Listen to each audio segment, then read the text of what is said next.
మా కోడల మా కోడలు ఎంత మంచిదో తెలుసా? బంగారం అంటే నమ్ము. దేవుని దృష్టిలో నాకు అంత మంచి కోడలు వచ్చింది. దేశమంతా రాత్రి పగలు వెతికినా కానీ అలాంటి కోడలు దొరకదు. ఒక పని కూడా నన్ను చేయనివ్వదు. అన్ని పనులు తనే చేసింది. ఎంత పని చేసినా కానీ తన ముఖంలో అలసట అనేది కనపడింది. ఎప్పుడూ హుషారుగా యాక్టివ్గా కనపడింది. నేను చాలా అదృష్టవంతురాలు.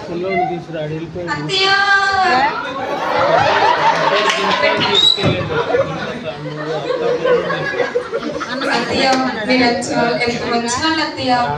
మీరన్నా నేను ఎలా తెచ్చుకోగలను అత్తయ్య. మీరు చాలా మంచి వాళ్ళు అత్తయ్య. మీ గురించి తప్పుగా అనుకున్నా నాకు క్షమించండి అత్తయ్య. ఇప్పుడు నేను దేవుడి దృష్టిలో అబద్ధం చేయడం. అత్తయ్య మీ గురించి నేను చాలా చెడ్డగా అనుకున్నాను అత్తయ్య. నన్ను క్షమించండి అత్తయ్య. ఇవన్నీ నిజం చేసి చూపించు.